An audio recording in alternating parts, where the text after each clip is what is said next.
Hi there, I'm Lucy from PTFS Europe, and today for What's on Our Mind, I'm going to have a look at adding library information notes to the OPAC. So you see these within the holdings information when you're in the detailed view of a record, and I can show you one on the screen here. So down here in my holdings table, I've got a book available at the main library, but I've now added this little note with an icon and a hyperlink which I can click on, and it just pops up a message. In this case, I've added in the opening hours for the library and a little advert for an event that's happening within the library. So you can use these notes for regular notes. So you could add in your opening hours here, but they're also useful for flagging up changes, perhaps a change in service or a temporary closure of the library, something like that. Okay, so how would you add one of these for a library?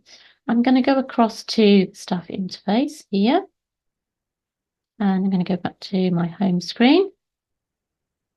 If I go to More and then into Tools, I then need to go across here into Additional Tools to HTML Customizations. And in here, you can add content for lots of different areas within the OPAC and the Staff Interface.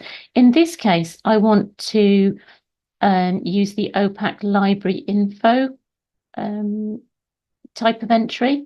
As you see, I've already got this one added in here for the main library. That's the one we saw. So if I go to the top and add new entry, what I'm looking for in the display location in this case is OPAC library information.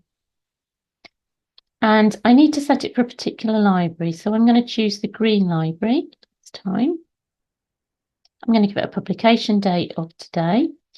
If it was more of an alert and the message was only needed for a certain amount of time, you can add an automatic expiration date as well, and it would disappear after that date.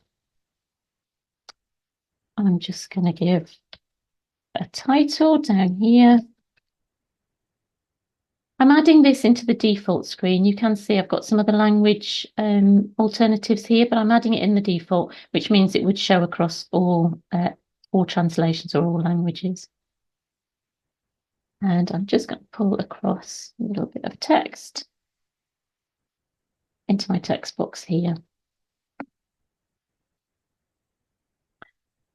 Okay, so I can format this any way I wanted to in just using the formatting tools above. In this case, I'm just going to save that. And you'll see it's now added into the list as OPAC library information here. In this case, it's for the green library. And if I go back to the OPAC, I've got an item here for the green library. So if I refresh my page, we should then see that information box there. So if I click on that, it's just showing me there that the library's closed and gives me an alternative if I do need items from that library.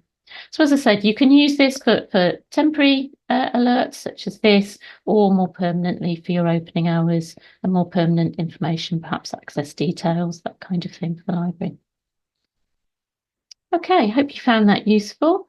Do look on our YouTube channel for more hints and tips related to using COA, and hope to see you next time. Thank you.